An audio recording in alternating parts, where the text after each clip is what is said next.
One and wait, whoops, wrong button. Completely wrong. Well, it's recording, but not the other recording. I record it with two different things in case I lose it. And recording, that's always a good start. Episode 743 with Dr. Elizabeth Rodgers, who that's actually a term I had never heard before, translational epidemiologist. But Yeah, before I butcher your resume, could you please introduce yourself to everybody? I'm honored to introduce myself to everybody, Tommy, and I'm honored to be here and connecting with you and all of our Thank you. listeners. You're welcome. I'm Dr. Elizabeth Rodgers. I am a PhD and master's in epidemiology. And like Tommy and I were just talking about, I'm a translational epidemiologist. Got my degrees at the University of Pittsburgh. After I left the University of Pittsburgh, I went into industry, worked for Highmark Blue Cross Blue Shield, a big insurance company that lots of us here in the United States have heard of. I worked for a subsidiary of theirs in Pittsburgh, Pennsylvania for a number of years as both an epidemiologist, consultant, and health services researcher. During that time, I did a postdoc at Harvard, and now I actually decided at a certain point to leave the industry and start my own business. So what's nice now is that I don't owe anything to any institution. So I'm not here to be bound to anybody. And it feels good to just be able to talk to you as a completely free, probably kind of rogue epidemiologist. Those are the best get. Not that, I understand some guests are tied to things, institutions, but those are the best guests where it's like no strings attached. It's like, oh No hell, strings. it's like, Yeah. oh hell yeah, dude, I love I'm these. I I'm love these fully ones because transparent. I'm an open book. I'm here to be fully transparent. And for our non-science guests listening, I feel like that word epidemiologist has been thrown around so much these past 2 years, but a colleague of mine actually said to me the other day, you should explain to people what that means when you do this interview, because I think we hear that word, but we still don't know exactly what in the world you do. So, what if you looked epidemiology up in a textbook? I used to teach this class as a teaching assistant while I was a doctoral student. It would say that epidemiology is the study of the frequency, distribution, and determinants of any health issue and the application of that study to the improvement of the health of a population or large groups of people. And the way I like to say it is that what we really do is study cause and effect as it relates to health. And that's really the way I like to explain it in just very simple terms, because the longer definition is long and confusing, but we do study patterns and trends related to health issues and health outcomes. But I really, in my career, wanted to become what I called a translational epidemiologist. And at the University of Pittsburgh, we had a Center for Translational Science where I did some training, because I always felt that it was really important to me personally and professionally to be able to connect with people, because I feel like that's really what science and research are supposed to be all about, is helping people. But I feel like there's a pretty big disconnect there sometimes. And I really wanted to be able to help people understand, help people, for example, when something comes out in the media and you see a statistic, how do you interpret what that really means, right? I don't think we've had anybody out there a lot lately doing that. How do you interpret a number, and how do you not just take it at face value? I think we should teach people how to be intelligent skeptics, because that's what the beauty of science is all about, right? That you don't just take a number at face value and say, oh, something's a certain percentage of effectiveness. But it's important that me as a scientist, I understand how that number was determined. Because the truth is that what happened to create that number may have not been very sound scientifically. And then that means that maybe as a population, you should be questioning that number. So I wanted to be able to help people understand how to interpret the science, which I think can be really confusing sometimes. could you maybe go in and give some examples? I know for my own limited knowledge on this, or just kind of layman's Yeah. observation, the first thing you look at, right? It's like COVID deaths, but then the thing that you're measuring starts to change, which is fine, but Right. you're pawning it off as the same quote unquote number, the big number you see on the news, whether it's deaths or whatever. When you see the big ticking number on CNN, but no one's talking about how now it's cases, not even hospitalizations. I had Omicron. I didn't even know it. I went to the gym every day that week. So that's not the same as someone who they're on a ventilator and then the family comes in, they say goodbye and they die. So could Right. you maybe go in and give some examples and really, I mean, translate it for me as well? Just about, numbers. Where do they come from? What do they stand or what do they mean? And not only that, it gets even more complicated because there are humans and human flaws in there, including Right. shuffling or strategizing for power, try to get higher up on the political chain. Exactly. Corporations with fiduciary responsibilities. So now they have an incentive in certain numbers being presented in certain ways. So could you kind Exactly. of go in and just take any example about anything and go Yeah, into it? yeah, absolutely. So you said a couple of things there. We could tease apart a lot of that stuff. So, one example would be just that we see, like you said, a ticking clock, right? And we're constantly being shown death counts and case numbers. But the issue with those numbers is that, like you said, no one's explaining to us where those numbers are really coming from. So, for example, when we're seeing death data, a lot of times that's going to be case numbers. That data is going to be specifically coming immediately out an inpatient setting like a hospital. However, now that time is passing because death data, and we know as epidemiologists and scientists that certain types of data take time for us to actually see the numbers realistically, right? For example, I could call a local hospital today and say, hey, what's your, how many deaths have they had and have they counted from a certain condition or just total? Because I'm trying to get a general idea of what is going on in that specific population. But is that really a general representation of what's going on in the outside world, right? So as epidemiologists, we're also always thinking about what we call generalizability. So is what we're seeing in this setting really a true realistic showing of what's going on in the real world? And oftentimes it's not. And so I think one of the things that's going on now is that no one's explained to us the difference between what's going on with these case numbers and what's going on with these death rates.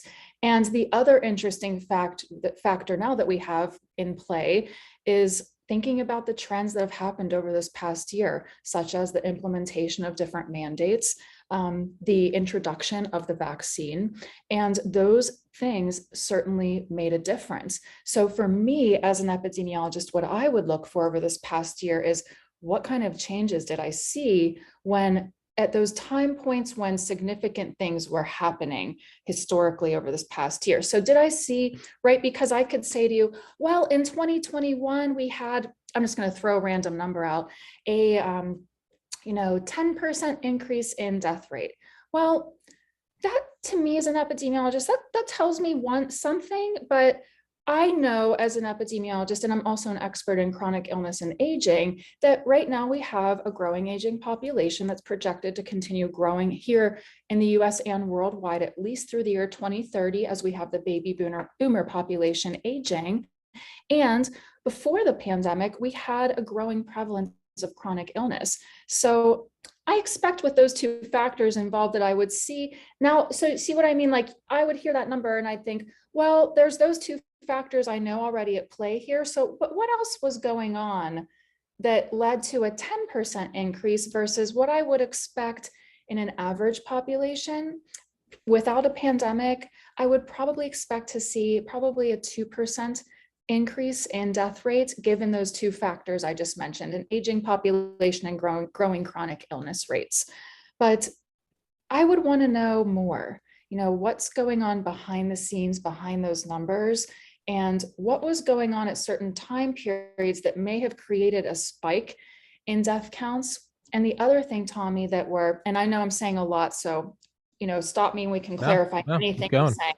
And the other thing that we want to think about too is that death rates like I said, are going to come at a certain rate out of an outpatient versus out of an inpatient setting, excuse me. But what about the general population death rate? And now with COVID, we're starting to see, for example, insurance companies who are coming out and talking about certain death rates that they're seeing. And so, but again, no one's explaining what that really could mean and what we should think about. And the same thing goes with case numbers. So we see case numbers, but those are case counts. Now I know, and right now, given the pandemic, we don't have, as a public health infrastructure in this country, there was never a standard way of collecting this data to the best of my knowledge. And I'll always say that because, of course, I'm very much open-minded to the fact that I can always be wrong. Mhm. And I will always say anything I can to the highest confidence, to the best of my ability, and to the best of my knowledge. We did not, as a public health infrastructure, have any public health officials or leaders come forward and say, these are the criteria that are being used to count cases, so that information could be disseminated across states and different counties, so that the public health officials in individual counties, states, territories could say, okay, now we have a method to follow. Because in science, what we're interested in is sound and ethical methodology.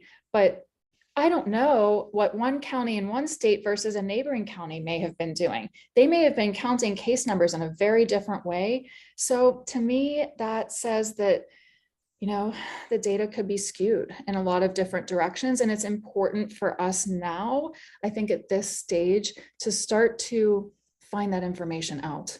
How did you calculate your case number? What was going into that? And now, are we looking at numbers comparing different populations of people, right? Because when we exclude one group versus another, or we're not divulging all of that information to the public, we're withholding information that I personally, when I took my doctorate, I took an oath. I don't have an MD, I have a PhD. So I took an oath first and foremost to protect the greater good of the public's health and well-being. And so to me, there's just certain information like that I think people just have a right to understand and know that I haven't yet seen anybody really step forward in a leadership way at even a national level and say, here is how you can understand these numbers, so that we didn't have so much fear just running rampant all over the country and the world. And I think that's kind of scary. So does that help at all start to like understand, think about how to think about these different numbers, where they might come from? Could you maybe go in and tie into, so let's say, just again, a hypothetical, say Yeah. deaths are up 10%. What are we, because I mean, then there's like the big glaring one, right? Where it's like flu deaths go away, COVID deaths are through the roof. And then if you look at the total number of US deaths per year, it's pretty much the same as it has been for decades. What is now coming out, for all future listeners to this Wednesday, March 16th, 2022, not relatively, kind of new, coming out about the 40% death increase by insurance claims. Could you maybe go in and are we being misled by that? Or is that real? That's an excellent question. And before we talked, I actually collected some information to be able to help us have this conversation, because like you said, we're seeing some discrepancies that make us as a general population question what we can and can't rely on. And I think it's important for us to understand. So what I will say, as somebody who has worked inside of those insurance companies, I do feel strongly that this data is reliable, because these insurance companies have to report this not just at a national level, but it also has to do with their ability to continue receiving federal funds. So really important. And I actually collected some stuff coming from several different insurance companies, so we could kind of compare and contrast and talk about what's going on here and what this picture might really be telling us. So the reference you are talking about is the Indianapolis-based insurance company, One America, who recently came out and shared that their death rate is up 40% from pre-pandemic levels among their working age population. So that is an age range of 18 to 64 for those of you who are listening. Now, what I can tell you, and let's just talk about that number first, and then I'll share some others with you and we'll talk about that as well. So this number is extremely large. And what does this number mean and what does it tell us? Well, just to give you an idea, what we would expect inside somebody like me, or anybody who's an analyst, right? I was not strictly an analyst inside of the insurance company I worked at. There are massive teams of people who work to analyze data all of the time, and they're incredible. But just to give you an idea of what that 40% means, what does that mean? Is that normal? Is that a huge increase? What does that even mean? I think it's important for people to understand that first of all, we've never seen a death increase this large at any time point. And if I worked inside of these walls and I were expecting to see a catastrophic event, and I'm sure that a lot of those that work in insurance companies would agree with this statement, that I would expect, a once in a few 100-year situation, a catastrophic event would show me, I would expect to see about a 10% increase over pre-pandemic rates. So for us to see a 40% increase is quite unique and unheard of. But what is that really telling us? So a couple of things I see as an epidemiologist that help me understand what this is telling us is that I did look, because first of all, to me, if I need to know if I can trust this number, one thing I need to know is, am I seeing any similar trends outside of One America? Because if just One America is claiming this, then I would know as an epidemiologist, there's something unique going on to the population that One America serves, right? Yeah. So we need to look at the other populations that all the insurance companies are serving and seeing what are they seeing and what are they reporting. And there are a lot of reports from other insurance companies showing similar or worse increases. So a few examples. The UNUM Insurance Group is up 36%. So keeping in mind, we're comparing this with One America, who's up 40% since pre-pandemic, compared with pre-pandemic levels. Lincoln National is up 57%, Prudential 41%, the Reinsurance Group of America above 21%, Hartford above 32%, MetLife plus 24%, and Aegon, which is a Dutch insurer, saw their US own, when they isolated just their US arm in the third quarter of this past year alone, they saw a 258% increase in death claims, in the fourth quarter, 57%. So that tells me now, as an epidemiologist, when I see a trend that's common across these groups, that this is something to pay attention to. Unprecedented numbers that these insurance groups are reporting, and these are in employed populations of people, right? So people we would expect to be well enough to work. And so that is very concerning. That's very concerning. And it makes me question, I will tell you, in the general population, perhaps we haven't seen the death data catch up yet to what these groups are reporting. Inside of an insurance company, we collect real-time data. So these numbers can be calculated, very much, not just interimly and quarterly, but really any day. So someone could have called us at Highmark and said, hey, what's your number? And I would have known exactly what department and what analyst to reach out to and say, hey, by end of day, can you let me know what that number is? And they would be able to produce it for me.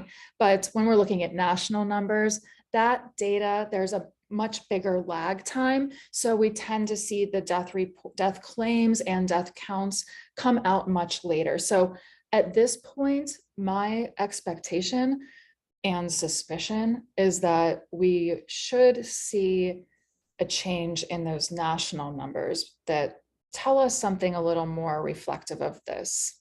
Does that help? It does. I'm always trying to play devil's advocate, and being permanently banned from YouTube, having on Dr. Malone and Dr. McCullough so many times, I have to stay aware of the fact that I could be slipping towards a bias of everything they say is wrong. It's all a conspiracy. And I have to kind of stay sober. I can't get drunk on that. So if I see something that backs up my beliefs, like those insurance claims, I have to go, let's not immediately lean into this, because part of me wants to be vindicated and see, I told you so. But I have to be like, hold on, what are we, I look at VAERS and it's like, okay, so it's more in the last 2 years than the last 30 years combined. Devil's advocate would be, there's probably a lot more people reporting this because it's a pandemic for the first time in 104 years.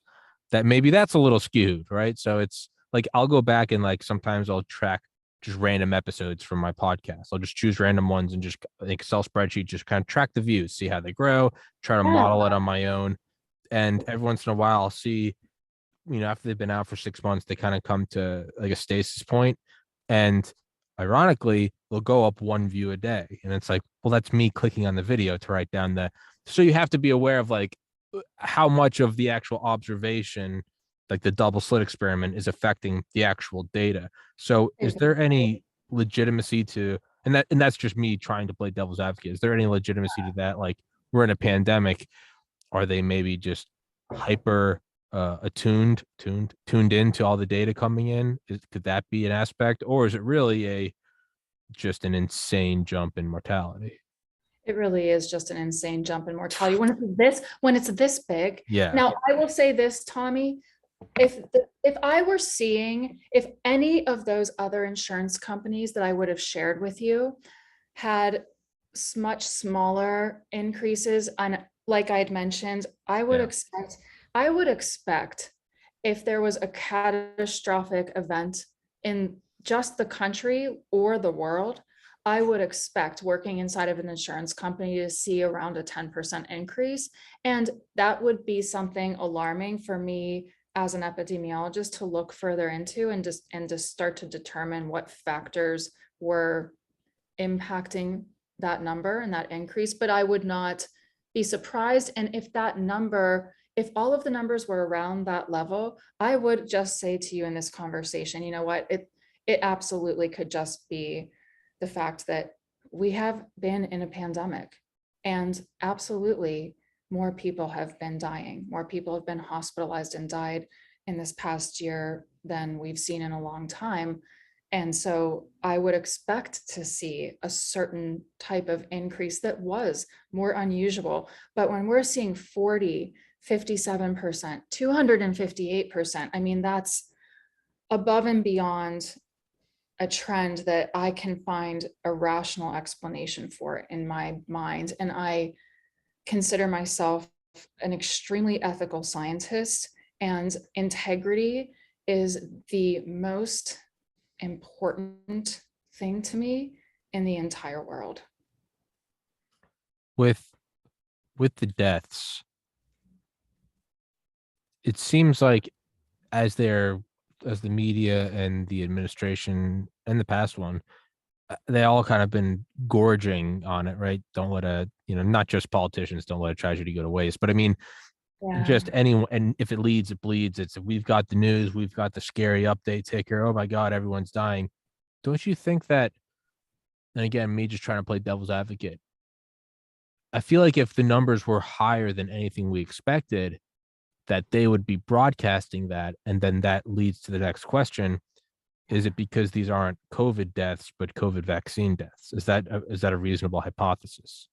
That is a reasonable hypothesis, because a lot of these death claims data that are being shared are overall claim data. So that's going to include that's going to include deaths that were not due strictly to COVID.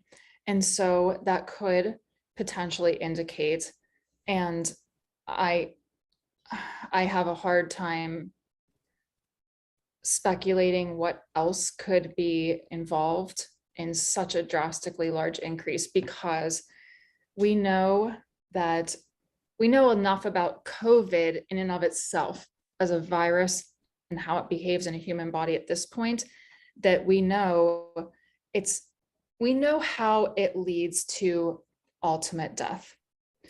And we've seen it happen over and over again in hospitalizations in those cases.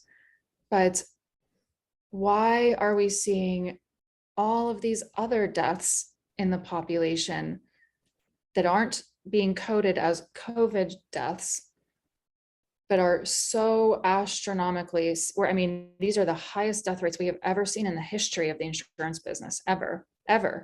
It's unprecedented. And so, like you said, why isn't this all over the news? People should be told about this. And I believe that is because this, to me, points to a lot of worry and concern that this number could be related to the vaccine.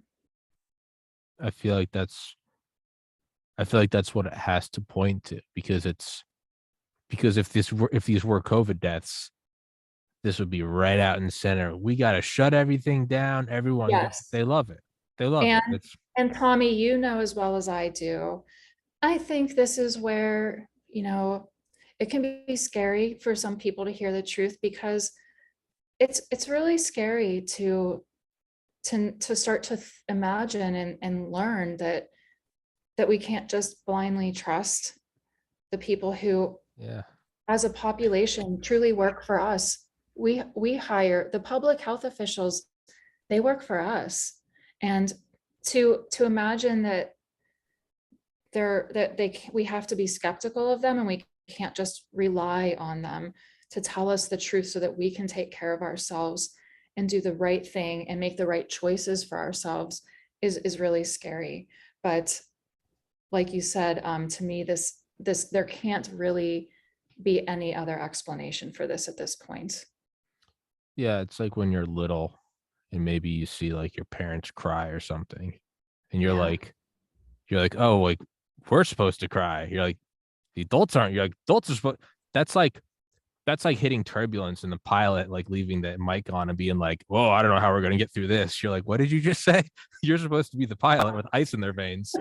So there's that moment when you're like, well, they're gonna tell us what to do, and it's like, and then it starts to dawn on you that it's like, oh, the FDA and the CDC and the DOJ all kind of seem to be in cahoots with these corporations, and you find yourself looking for the adult. And then, spoiler alert, you have to become the adult yourself and start doing it yeah, yourself. But there's a lot of terror in between there, where you just stick your head in the sand. You go, let's not even think about that, because that's right. it's You see it. easier. Yeah, you see the big pillars in Washington and the big, white buildings, and it's the national, and there's something about it. You're like, that's the thing. It's going to take care of it.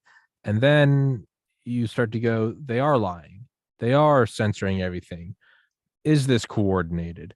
What is the coordination for? Would they really use and abuse a pandemic just to sell vaccines?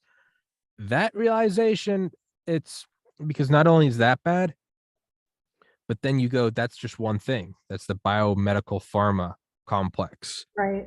What about banking? That's 2008. What about the military industrial complex, the OG of complexes? What about the media entertainment complex? What about the auto comp? You start to look at everything. Oil Everything. cartels. You go, oh God, is everything this evil? But it's just been painted up with makeup for so long and so well that we've had this illusion. It's the realization that it's not that things are bad now. It's that they've always been bad, and we've been putting makeup on the pig for decades. And now you're starting to realize that it is a pig. It's a monster with a bunch of tentacles. It was never an angel. And that's terrifying. That's Exactly. terrifying.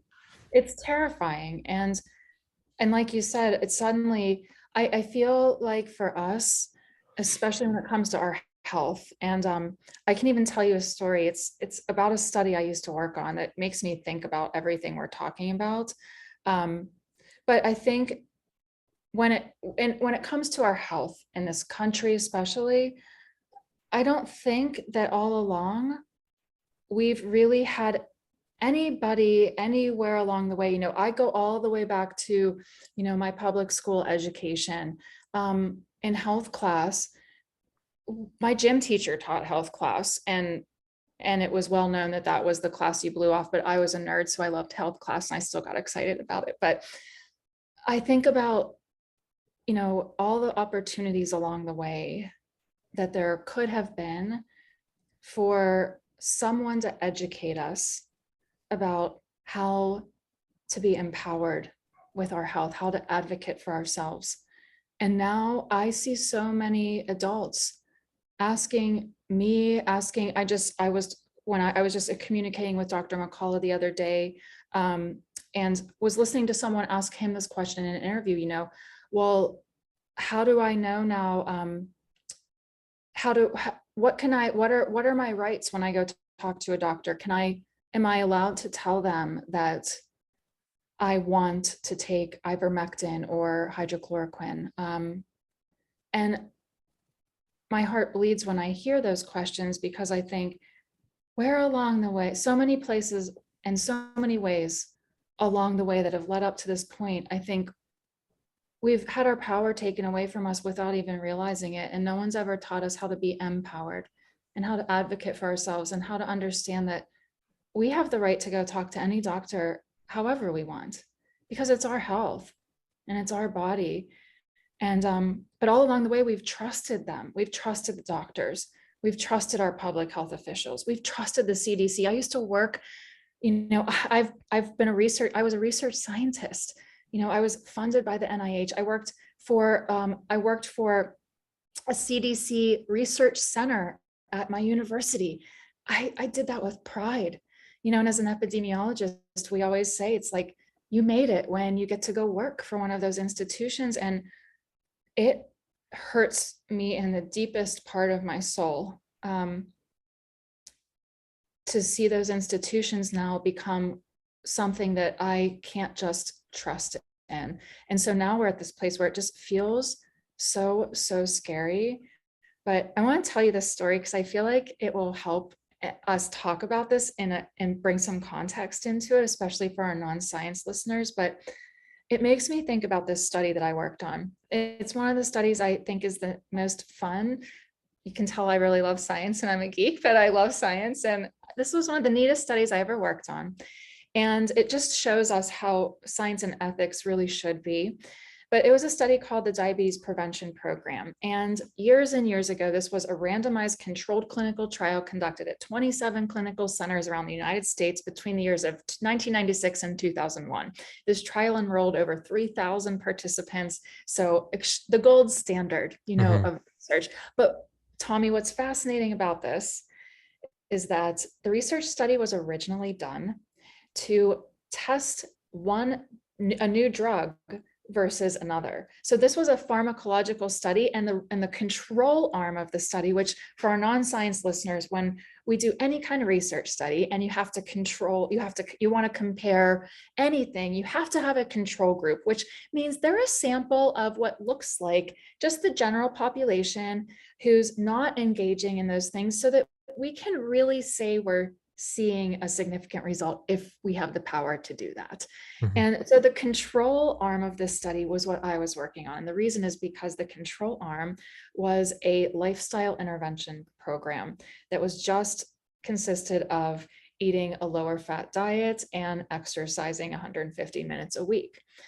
Now, when we do research studies, traditionally, we have to report interim data to our funding agencies like the NIH.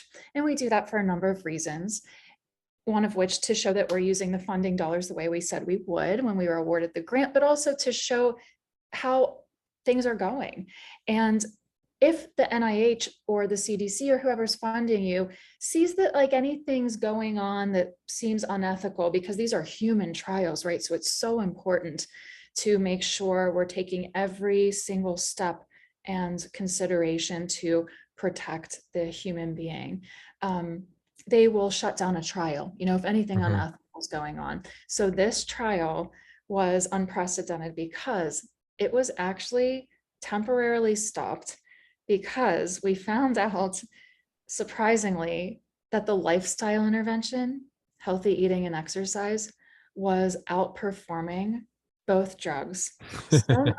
So much so that we had to shut down the trial because it was at that point considered unethical to not offer that lifestyle intervention to everybody, including those in the drug groups. Yeah. So interestingly, 3 years later, after the study, we were able to find that lifestyle change program lowered people's chances of developing type 2 diabetes by 58%, compared with the people who took the pill who took the placebo, which was the pill without medicine. Now, this is to give you a comparison. The participants in the research study who are taking the drug. I know I'm manipulating my blanket. I got the air conditioner on high. Sorry. Keep going. Okay. The participants in the trial who took the drug only lowered their chances of developing type 2 diabetes by 31%. So we're talking an almost 30% difference in the effectiveness of a drug versus healthy eating and exercise. Now, at the time, I remember that this was, I remember the thinking, this is going to change the world. Yeah. Because we have to tell everybody and look at the power. But the reason I share this with you is for a few reasons. One, because it's an outstanding example to me of the ethics that we should be following at the highest level when we do any type of research, even in a even in the midst of a global pandemic. And it also shows the power that a human being has over their own health and well-being, because they weren't taking a pill with any side effects. They just were making their own behavioral changes. And I think, to me, that story I've been thinking about a lot lately, because, Tommy, I feel like what it tells me now is that I feel like there's so much fear out there and so much polarization. You and I both know that. And what I hope is that anybody who's been vaccinated themselves or chosen to stand, to believe in the efficacy of that, whether you've been, whether you've chosen to do that or not, what I believe with all my soul is that whatever choice everybody's made for themselves at this point was the exact right choice for themselves. But what I believe now is that we all get an opportunity to make a new set of choices. And I hope that I can just share some of the information to help people make an informed choice now. And now we have the ability to really be empowered. But I feel like we just haven't had anyone all along telling us how to do that, and now how to question these people and how to make sure we get the answers that we need from our officials and from the scientists. How do we figure this all out and take our power back? The exact video clip that got me permanently banned was from having Dr. McCullough on, and I snipped one bit out because I thought it was so great, because he and I had done episodes about how the vaccine's bad, and then we almost kind of broke from our bias. And I remember he said, "You know what, Tommy," in the sweet Dr. McCullough voice, he goes, "You know what, regardless of vaccination status, young or old, everyone should be taking vitamin D, turmeric, zinc, and what was the other one? Quercetin." And he was like, because my audience ranges from like teenagers to people in their 80s. And he was like, I think that's, and it was just this moment like where we dropped the whole vaccine badge stick, and we are just like, yeah, and I thought it was so important that and I never do this. I like clipped it out and uploaded it and like sent it. And I had friends who were young, old, for and against the vax. And the resounding response was like, thanks, man. My dad's in his 90s. Like, I'll go get it for him. And it was just like this moment of like, hey, this is a good thing. Yeah. That is the clip that got me permanently banned. That's No. the one. No. It's called Take Your Vitamins. That's the one. And it was like, and to me, that black pilled me. I was like, it truly was this like, let's stop doing the mudslinging. And it was just like, hey, for everybody. And I even said it. I was like, for all my guests, I know, your parents are older. Here's one thing we can kind of all like, hey, you can go get the stuff from Walmart for $7. It's vitamins. Most published cardio renal physician in world history said it. Yeah. It was just like a PSA. I was like, that's a good thing. Yeah. And that was like the dagger in the heart. And to me, I was like, well, now I am just going up against evil. Like that kind of maybe threw me from like dedicated to just becoming like radical, where I was like, we're fighting demons. But I get what you're saying. It's this idea of like, oh, you're like, it's this beautiful, like, we can change it. Like, we can do it. Like, we got this good thing going. And then that's the thing that gets shut down. And you realize just how nefarious the beast is. Yeah. And that's scary to me, because it seems, talking about empowering each other and helping give people health information. I mean, to me, that just seems like the right thing to do. Yeah. Just seems like the right thing to do, that Me, I'm a heart-centered person. I wear my heart and my emotions on my sleeve. And if you're watching this for any length of time, you can probably tell that about me. But to me, it's just the right thing to do to Yeah. help people understand how to be healthy and how to be an empowered person and how to stand in your power and take charge of your health. I thought that as researchers and scientists and doctors and public health professionals and officials, I thought that's why we got our degrees. At least that's why I did. I just wanted to help people feel better. And I'm very much a purpose-driven person, Tommy. So when I was introduced to you, I knew that I was being called to step forward and share my voice and do whatever I could to be of service. And so that's really what I consider myself as. I'm just here to serve. And I feel honored to be able to serve. Well, thank you. And it's Um, so how is that experience? How has that not just impacted your views on how things are going now, but, and this would all be, admittedly speculation. right. Admittedly, Yeah. absolutely. How does it feed any speculations we could make? So if you have that experience and you look forward, like for instance, like me getting banned, I now look at every person that's ever been banned, and I'm like, who actually got banned and why did they get banned? How does Right. your experience with that, with the health and wellness 58% versus 31%, how can we extrapolate that and apply it to what's going on right now? Is there any way it can be done? Mm, I love that question. I really love that question.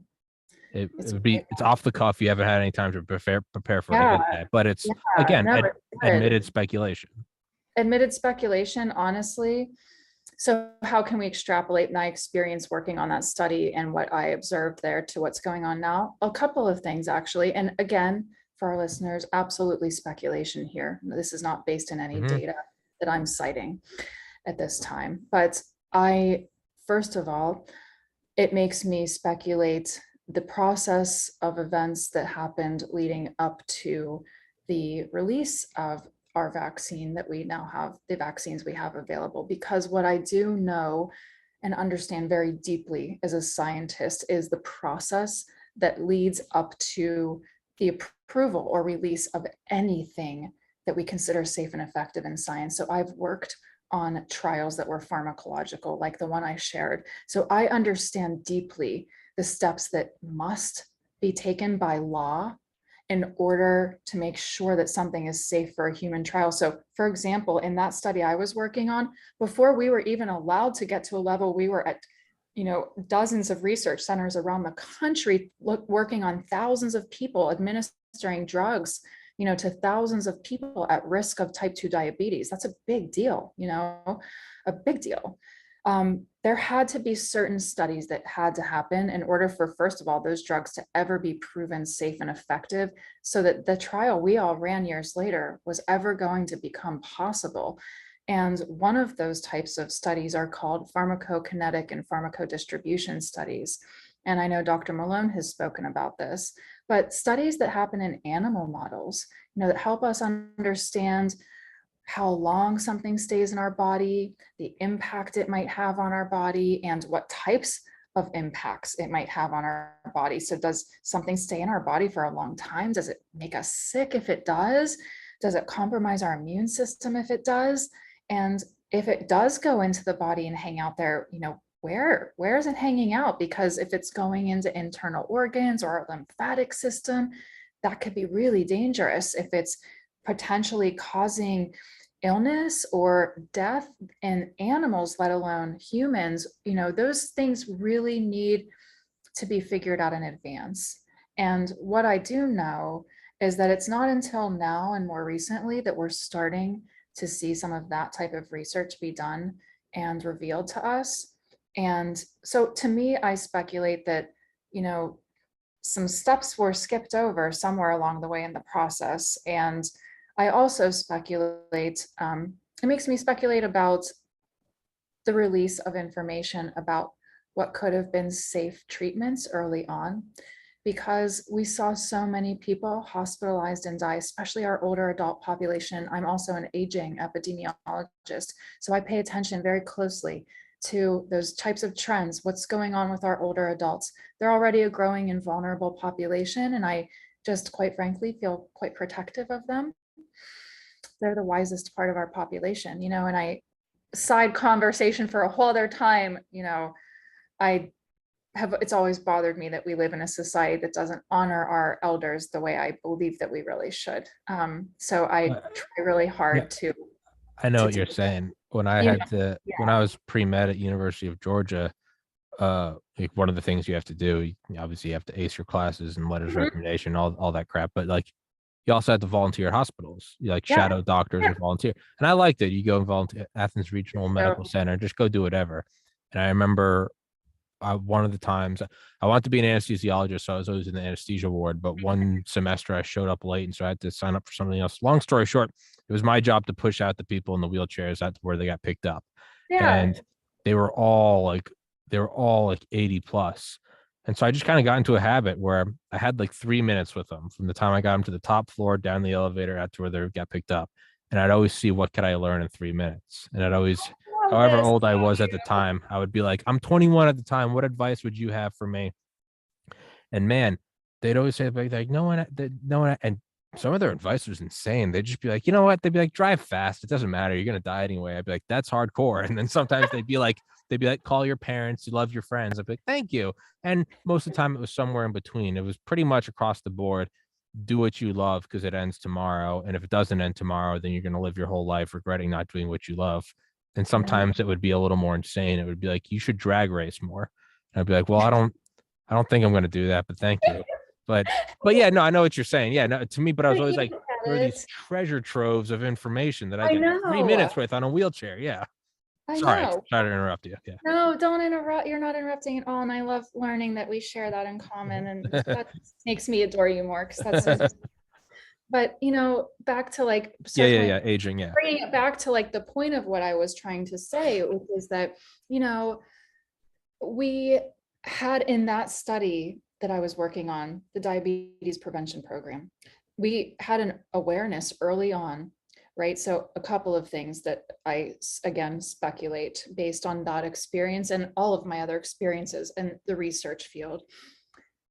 So I said to you, we collect interim data and we do interim analyses, and we are required to report up to, who's above us funding us, the CDC, whether it's the CDC, the NIH, the FDA, whoever your funding agency is, you're required to report interim data to them.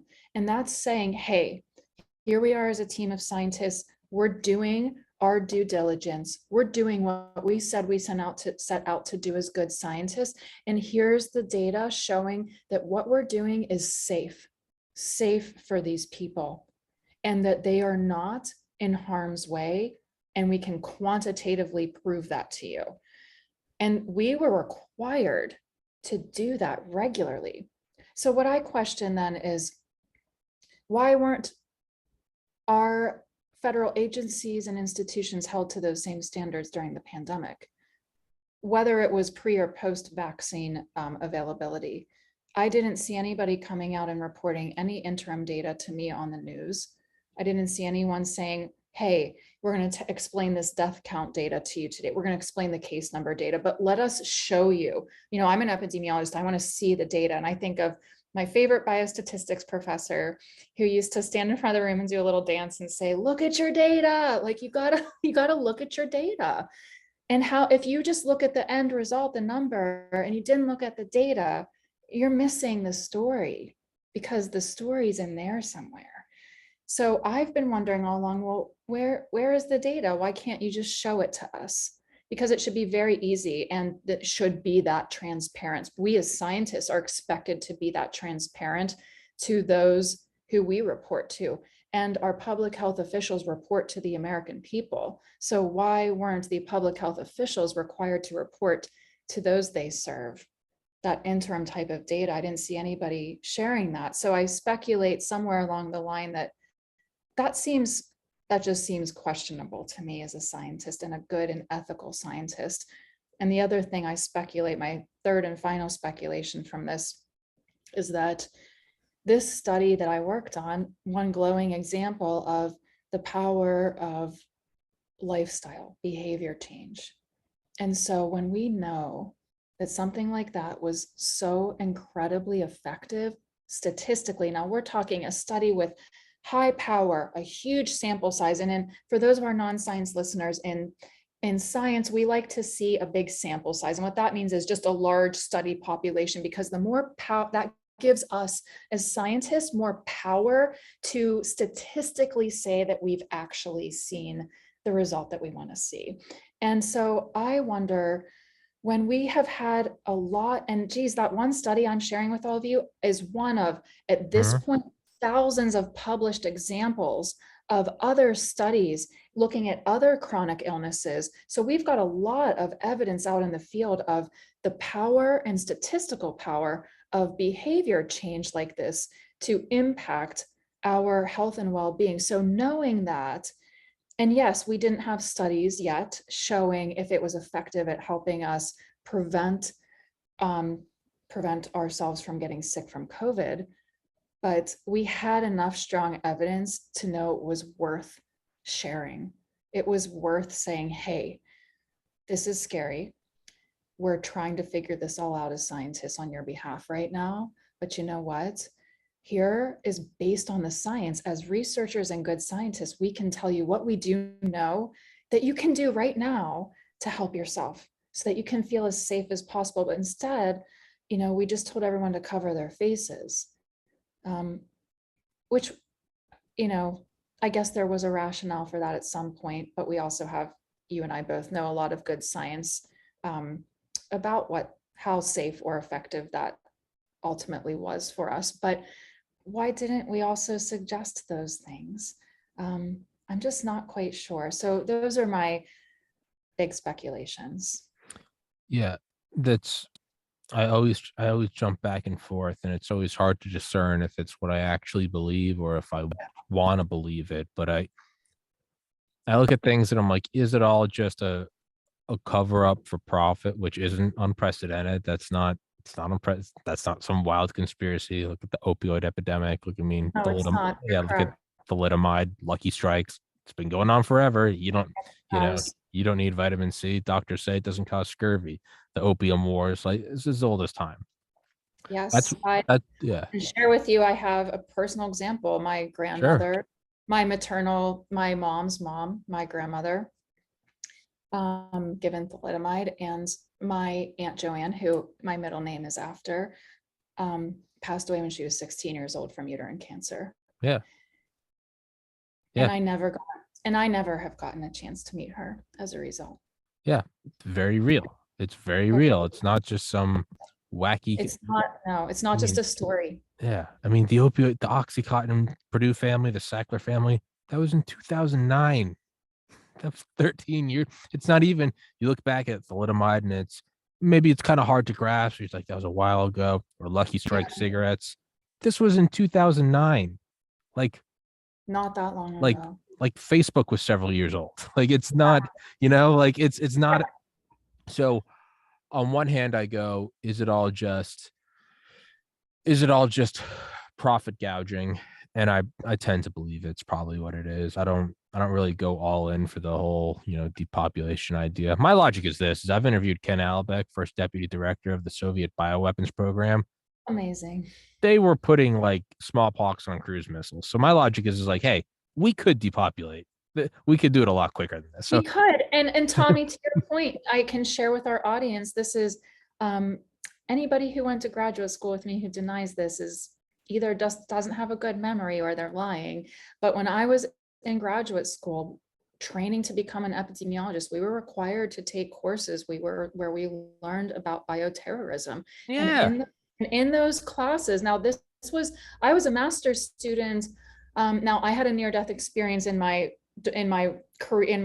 graduate career. So my graduate career lasted longer than I would have liked or expected, but I was working on my master's back in 2006, 2007. And I learned in graduate school then, I was specifically told that even the infectious diseases that we have eradicated are still living in laboratories Mm-hmm. and being kept alive. And I have to say, now I'll share with you, Tommy, that it probably won't surprise you. I was considered very outside of the box in my graduate school program. I was often told my ideas were too innovative and too outside the box, and I needed to come up with something, I guess, that made me think smaller. But to me, when I remember learning that in school, in class, I remember back then thinking, so that's scary, but so this is not news. We No. have been housing and keeping. So like you said, that ability has always existed. Yeah. Oh yeah. Yeah. No. Atlanta, Moscow. That's where the 2 smallpox samples are. It goes back Yep. before that. I mean, we all know about Operation Paperclip and bringing back the rocket scientists from Germany. We also brought back Dr. Kurt Bloma, who was Yep. in charge of the Sword and Shield program about vaccinating yourself against the bioweapons that you would release upon your enemies.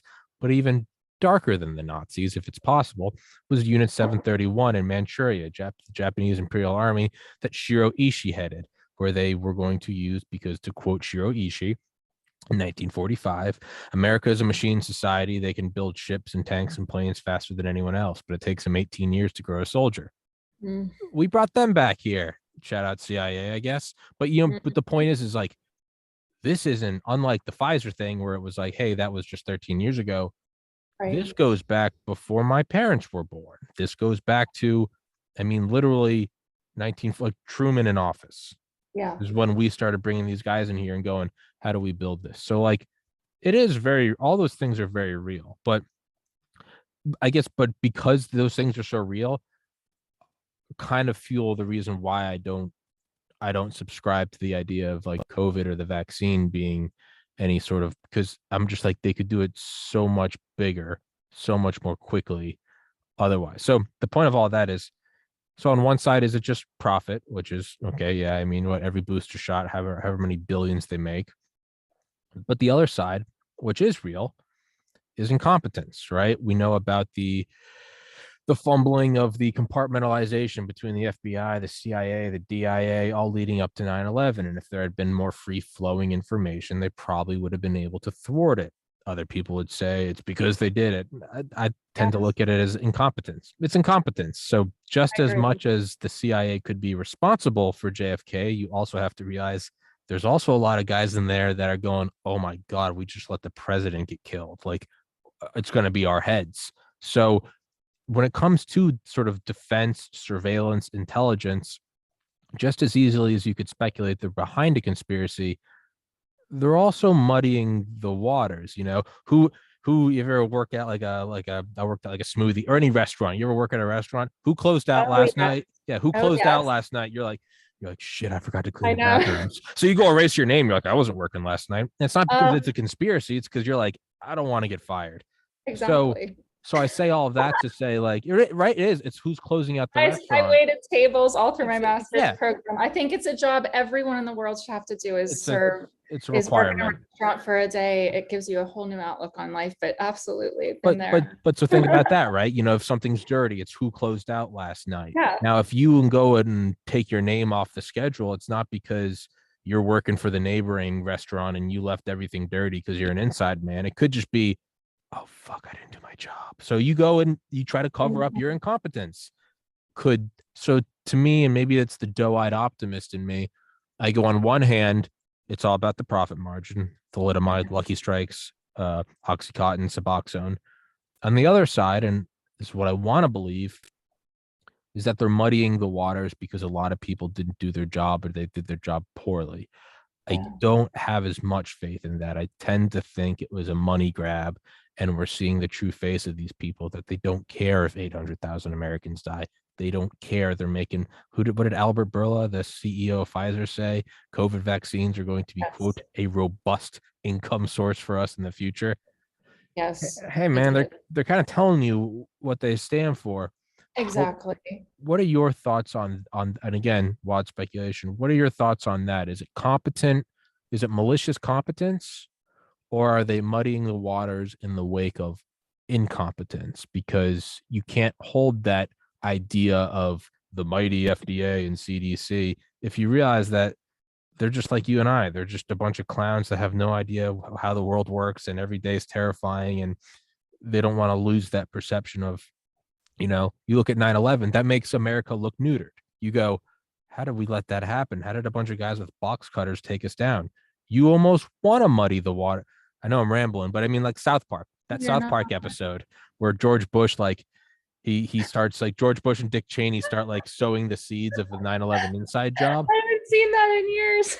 But they start sowing the seeds that 9/11 was an inside job. Yeah. And they're like, so Yeah. whenever like Cartman goes by George Bush will like accidentally drop like a manila folder of like documents framing himself. And finally he admits, he's like, listen up, boys. He's like, we didn't actually do 9/11. They're like, well, then why are you trying to get people to think? Why are you trying to get people to start thinking that you guys did it? And it's actually kind of poignant. He goes, because we didn't do it and we were powerless to stop it. So we'd rather have the public believe that we are so powerful that we could pull it off than to think, because to quote Gorbachev, our power comes from the perception of our power. Yeah. So on one hand, was it a profit grab? On the other hand, is it a bunch of guys muddying the water because, oh my God, the CDC isn't all powerful? And I know I just threw a bunch at you, but what are your thoughts on No, that? you didn't at all. And I actually don't have to think at all about this answer. I have definite thoughts about this. And to be honest, Tommy, I do think it's a little bit of both. I do think that I will say that I tend to lean more toward your speculation. And the reason is because I worked for the insurance companies. Yeah. And I don't mind sharing that the reason I became very unhappy working there was because I was hired to come in and help create ideas to help improve the health of different groups of people. And I couldn't wait to get there, and I couldn't wait to help and make a difference. And do you know how many people I actually got to help? 2. None. And the reason is because, and I worked there for years, 4 years. The reason I didn't get to help anybody is because every single time I proposed an idea, first of all, none of them had to do with pharmaceuticals, all had to do with natural interventions. The first question out of everybody's mouths at the insurance company. So realize, and I think it's important for people to understand that our insurance companies play a much bigger role in all of this than we realize. The first thing they'd ask me is, well, what's the ROI on that, Dr. Rodgers? Well, that's a nice idea, but what's the ROI on that? And I would, of course, easily explain to them where and when they could potentially expect to see an ROI. However, they needed to look at the bigger picture, because when we're talking about human beings, it takes a while for us to see our health improve, right? So I can't just give you an ROI that's going to come in a month or even 6 months. It might come in a year or maybe 2 years. But that wasn't good enough. And it was never good enough. They wanted money now, and they wanted me to tell them how to make it and make as much as possible now. And I learned, unfortunately, all the deep, dark, dirty secrets about how our healthcare system really works while I worked at that job. And it broke me. And I couldn't be a part of something like that. I couldn't be a part of something like that. I learned that I could have been, I wanted to do my MD PhD. So how I know Dr. McCullough is that I was working on a training grant with the NIH at the very beginning of my doctoral career. And I was actually working on subclinical cardiovascular disease. So another area of my expertise is that, but my other passion was chronic kidney disease.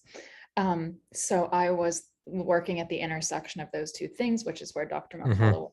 And he was at the time one of my heroes for obvious reasons. But anyway, I went there and was working there and realized that the way that the system works has to do with money. And that's the big interest. And no matter what I proposed, it didn't really matter. What mattered was as much money as possible, as fast as possible. And it didn't matter what was happening to people in order for them to get that result. And then what I learned was that had I actually gotten my MD, which I didn't ultimately decide to get because of my near-death experience, I would have been stuck inside of a system where I couldn't have really helped the way I wanted to help, because I would have been bound by the rules that get passed down from those institutions.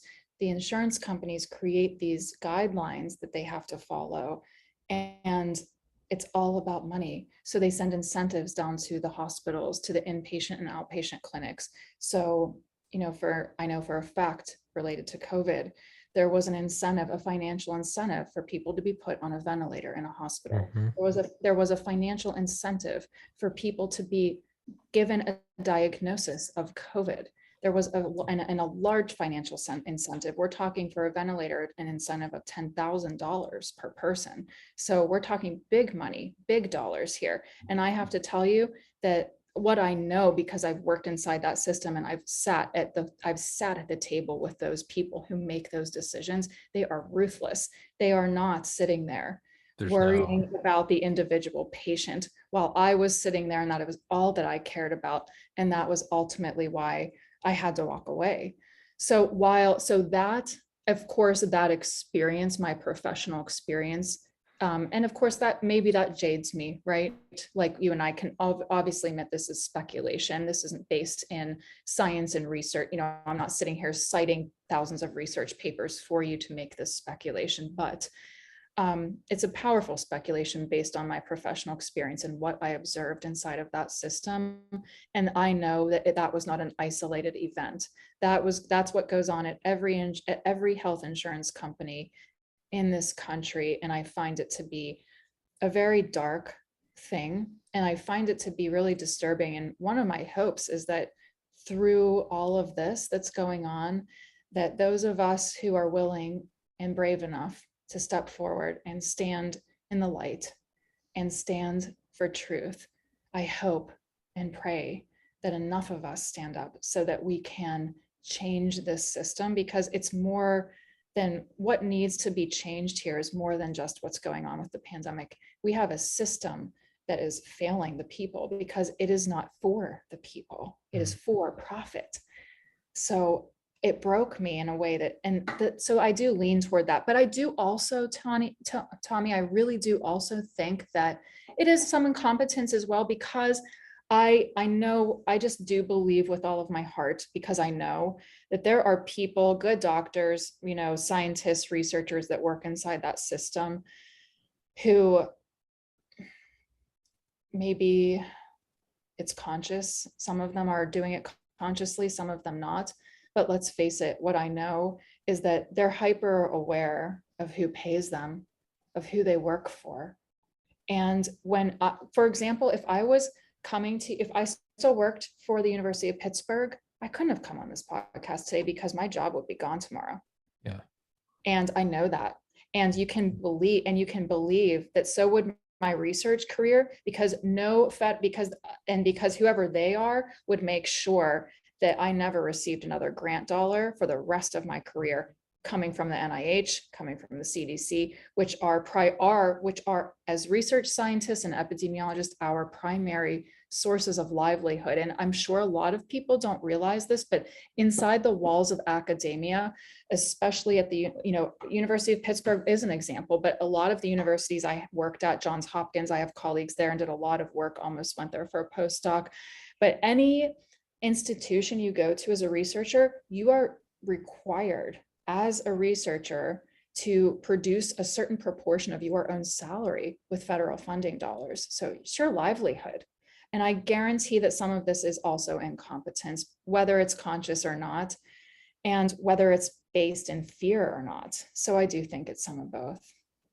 Yeah, it's I've interviewed a couple times now Dr. Aditi Bhargava, who is the head of mRNA research at UCSF, and she comes on and I love her. yeah, she comes on and it's always that much more insane because she still works there. And I've had on twice now a PhD student from Rice University, Martha Fowler, who's doing she's doing her dissertation on the migration of tumors in white matter in the brain. But like she's come on and talked out because she's looking at what's going on with kind of COVID censorship, and she's saying to all of like her fellow students, she's like, guys, this isn't like the relentless pursuit of knowledge. This is, we're towing the party line.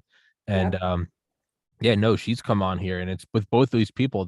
These are exceptions because, and I understand it. Everyone else is like, I can't, dude, I can't come on your show. I'll get fired. Like, and I get it. It's very easy for me to say like, we should all stand up for the truth. I'm also my own boss, right? Right. Yeah. Yeah. So It's for us. it's easy. It's easy for us to say this is what It needs to is. be done Yeah. because I'm not dependent on someone else for a job. I do this episode. I don't get a knock at my door and it's like, hey, Mr. Carrigan, here we are with whatever, podcast incorporated. No, I just get to do this. And for better or worse, I get to do this. But I do get where a lot of people can't speak up. And God, if that's just not, if that sounds so dystopian, like don't talk. And then so who's behind the federal funding? Who's behind the funding dollars? Well, politicians. And what do they get? They get lobbied. Who are the biggest lobbyists? Not the military industrial complex. It's not them. You think it is. It's not. It's big pharma. It is. And now who's directly benefiting from you not talking about anything that would directly affect their bottom line? It's big pharma. So you see how it closes the loop. God, I mean, that's an uphill climb. It is. And I think too, Tommy, another thing that a lot of people don't realize, and tell me, did you realize this? I actually did not realize this until I worked for the insurance company. They also have lobbyists that they hire to work for them. Yeah. They send to the state and federal government to, to lobby. And I remember learning that and just thinking, wow. But like you're getting at, it's so dystopian. And our academic research science institutions were birthed on the foundation of us being able to free think, to share, to debate, to openly debate. That's what science is supposed to be all about. We're supposed to debate each other and ask questions and share opposing viewpoints. And we aren't able to do that anymore. I can tell you, this is actually, I will tell you, this is the first time I'm ever going to say this out loud in my life, but I have felt strongly since I was a doctoral student that the opposing viewpoint in a lot of respects was not welcomed because it was made clear to me that my way of thinking and my opinions were not welcomed. I was told multiple times the dissertation that I wanted to write was too outside the box. I wanted to talk about social isolation, coincidentally or not. I don't believe in coincidences. And I was told years ago, now this would have been around circa 2015, that I couldn't talk about social isolation because that was too outside the box. And look where we are today. So I just think it's time that we bring back, it's time for science to be what it is supposed to be. It's time for us to be able to all share our opinions. Science shouldn't be about censorship. It shouldn't be about a bunch of people sitting at an institution saying, this is the way you need to think. Here's what you go do next. And just handing out a series of instructions. We should teach people how to speculate, how to understand the numbers we share so that hopefully, gosh, somebody will challenge us and help us do better. There at the same time, there's almost like a beauty to it. There Or is. it's like you have to go through the gauntlet. Like we all know what science should be. It should be like the relentless pursuit of knowledge at all costs, finding the truth, as Howard Bloom says, even if it kills you. And we can look back and we can look at the barbarians who would put on house arrest and excommunicate and burn at the stake anyone that said that the earth wasn't the center of the universe. And we scoff at them. But maybe Absolutely. Or that's even look at like the Salem witch trials, not oh to like yeah. that's a woo. You could say that's woo, but it's not. I mean, look what we did to women Yeah. who stood up and spoke their minds. Yeah. You know? We burn them to death. Yeah. Like that's so, but there is almost something beautiful about it where it's like, if you truly love science, as I do, as you do, as McCall, Malone, on and on do, it can't be easy, right? It can't, you have to Right. look back and you have to go, in 100 years, we will be vindicated. We But there's will. almost something beautiful about the fact that you won't see the vindication. And it's Yeah. like, that's the hardcore pursuit of science, It where is. it's like we'd all It love to have the is. pat on the back. There's something hardcore about knowing that you might not be vindicated for 500 years, and you go, oh, that's like the real Like, pantheon of, I totally agree. I love yeah. this. And you know what else it makes me think of is just this beautiful, like, taking this like one step even deeper is that, I mean, isn't what you're saying really what life's all about, right? I mean, I I think that's the definition of just being a truly good person. Your willingness to serve and do something good for others without needing to, not needing the acknowledgement, not needing to see the result, not needing everybody to know that it was you. That's why, like, honestly, every day this is silly, but every day I do one thing that I try to do one thing to help somebody, and I never tell them and I never tell anyone else about it. Oh yeah. Oh yeah. Because to No. me, that's just, that's pure, Oh and yeah. I don't need to go say to my fiance, oh, hey, guess what I did for so and so today and it made me feel good. I don't need to tell anybody and I don't need to tell them. Oh yeah. No, I always kind of joke around. So it's like it's March 16th now. April 15th will be the 8-year anniversary of my older brother's suicide. And what I started doing 1 year after that was around the anniversary, I'd always do something like really cool for a friend or someone. And and I don't tell anyone what it is, but like, whether it's buying someone this or tipping a delivery guy that. I mean, like an absurd thing. And like so like I recently did it, and I won't say who or what it is, but I love. I have found that like not only has it kind of like started to undo the trauma of that date and made it something I look forward to, but I also tell people like, I mean, forget the selflessness aspect of it. I'm like, forget cocaine or sex. I'm like, you want a pure high, do something awesome for someone else and don't tell a soul. That Yeah. is like, that's some shit even Hunter S. Thompson would be jealous of. Like that is some uncut euphoria. You want bliss? It You is. don't need it in a syringe. Man, go bring $200 of groceries to the homeless shelter or go buy someone something anonymously. Man, your pupils dilate. I mean, forget pills. You're like, wow, that's if you want to feel life, do that. Yeah, no, and but that's the thing though, right? Is it's society grows great when old men tramp when a society grows great when old men plant trees whose shade they know they won't sit under. It's like I that's love that. the I don't know, but isn't it? It's like It's and like true. and like the ego wants it though, right? I mean, the ego is Oh always like, yeah. Oh yeah. yeah, you do the selfless thing. And I think it's the comedian, I think it was Duncan Trussell that said he was like, I'll go to the homeless shelter and bring a bunch of ramen noodle. And he goes, it's great because I'm doing it and I don't tell anyone. He goes, but I'd be lying if I said that like I wouldn't be happy if some friends drove by and were like, look at Duncan. And he's giving it these like the little ego in you is like, yeah, Of give it to me. course. Because then But you'd like, be like, oh yeah, that's me. oh, that's right. That's the ego in all of us. And to say it's not there is Absolutely. lying We through your all have it. Yeah, we all yeah. have it. It's Part lying of through being you. Yeah, human. it's lying through your teeth to say it's not there. But Absolutely. like Joseph Lister, I've had on the author Lindsay Fitzharris, who wrote the book The Butchering Art, and it's all about him kind of hypothesizing and then putting into practice and then perfecting the antiseptic technique. The crazy idea that maybe we Isn't should that clean. fascinating? Isn't that story fascinating? I'm a like public health and medical like Yeah, history nerd. I love, like, it's fascinating, right? yeah. And Joseph Lister is like one of the few that he was actually vindicated in his lifetime. He was one of the few where it's like he actually got to say, I told you so. And like, that's awesome. The vast majority of the time, you're never going to get the pat on the back. You're going to go to your death, and years or decades or centuries down the road, they're going to go, oh, this guy was a gangster. He actually, and there really is something beautiful about knowing that. So like as much as we'd like to say like, hey guys, can't we learn from the Salem witch trials? Can't we learn from Galileo and Bruno? Can't we learn about from this that we shouldn't be ostracizing doctors today?